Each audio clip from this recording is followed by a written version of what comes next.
فرۆشی کتێبە ئاینیەکان ئەوانەی دەربارەی ئاین نووسراوە خوێنەری ئەو کتێبە ئاینانە هەمیشە ڕێژەکەی بەرزترە. خۆت وەکو مامۆستایەکی ئاینی ئەمە بۆ چێگەڕیتە؟ بسم الله الرحمن الرحيم الحمد لله رب العالمين وصلى الله على سيدنا محمد وعلى آله وصحبه أجمعين. دیارە الحمد لله خەڵکی شۆتەوە قەناعەتە بە دوای حەقدا دەکەڕێت. لە ئیسلامیش حەقتر نییە. ئینسان کە حەقی دۆزیەوە و باتڵ خۆی ناگیرێت لەبەریە.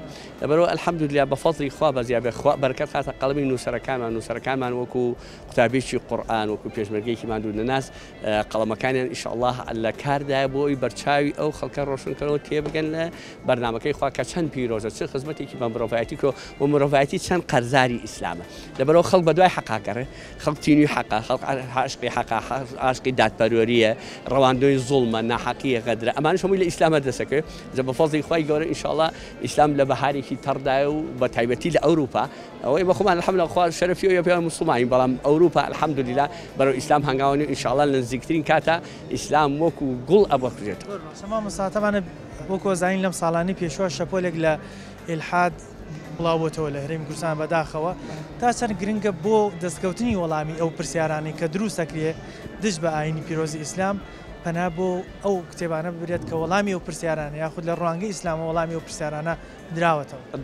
خزمەتکارانی میحرابی پێغەمبەر و نووسەرە بەڕێزەکانمان و ئەو زانا و پیاوە بەڕێزین کە خەمخۆری ئەم ئیسلامن الحەمدا وەڵامی پڕ پێستەکەی خۆیان پێ بۆیان و کوفر هیچی پێ نییە فەبوهیتە الەذی کەفەر. ئەگەر ئێمە بین لە ساحەکە ئەوان هیچ نین، بەڵام لەنبوونی ئێمە ئەوان هاتوونەتە ساحەکەەوە، بەڵام بە ئیزنی خوا من هەموو جارێ ئەو قسەم کردوتم کوفر تقریبا تەبیعەتی کیسەڵی هەیە. کیسەڵ ها لە چەموو ڕووبارەکانە کە مل دێنێتە دەرەوە بە ئارەزوی خۆی ملبادا لەگەڵ خشەیە ها یەکسەر ملێکاتەوە بەژوورە. کوفر ئاوایە، کوفر هیچ ئەساسێکی نییە، لەسەر ئەساسێکی فشەڵ دابەزیەوە، لەسەر ئەساسێکی پوچەڵ دابەزیەوە، ئەساسێکی نییە. لەبەرەوە کە ئەساسی نییە لەو کاتە خۆی لەبەر حەقا ناگرێ. چۆن کەعبە 360 بەتیتیا هەمووی خوا بوون عیاذ بالله خەڵکی پەرستن، بەڵام کە حەق هات یەک تاکە خوا ئەم 360 خوای بەتاڵ کردوتەوە.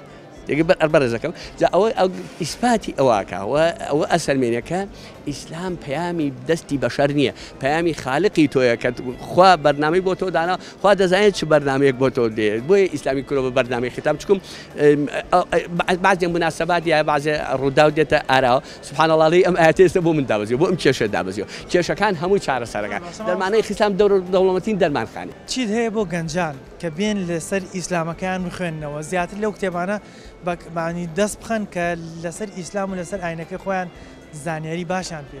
گەنجانی کوردستانی ئەمە گوڵن سنبلن، ئەمەجە جوانن، هەموو لە کۆلێژەکان لە زانکۆکان لە پەیمانگاکان لە ئاعدادیەکان بەڕاستی کۆمەڵی گەنجی جوانمانەیە، کۆڵی نخوەی جوانمانەیە. من جارێک داوەت کرامە لەم شەوانە لەگەڵ کۆمەڵی گەنج بووم سوپاس بۆخوا پێنجیان لە کولی طب بوون.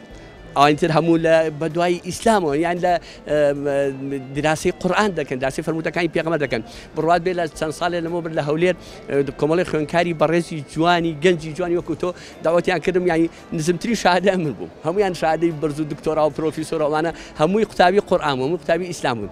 گەنجی ئێمە الحەمدولله زۆر تێگەیشتووە، زۆر واعیە، زۆر لێهاتووە و الحەمدولله ئەسەش لە ڕێی ئەنتەرنێت و فەیسبوک و ئەمانەوە خزمەتێکی گەوراکەن بە ئیسلام. لەبەرەوە لەخوا بەزیابێ بڕواکە ئەزیزەکەم گەنجە جوانەکە لەم شاری سلێمانیا زەلای نوێ قورئان بە خەڵک ئێستا الحەمدولله چەند مەدرسەی تەحفیزی قورئانی تیا بە کوێرایی چاوی دژمنە. عاقبەتی ئێمە خوای گەورە ئێوەش ماندوو نەبن، خوای گەورە موفقتان کات، دەست و چاوتان ماچەکە چوون بەڕاستی ئەوش ماندوو نابن و قوتابیی قورئان جێدەستان دیارە.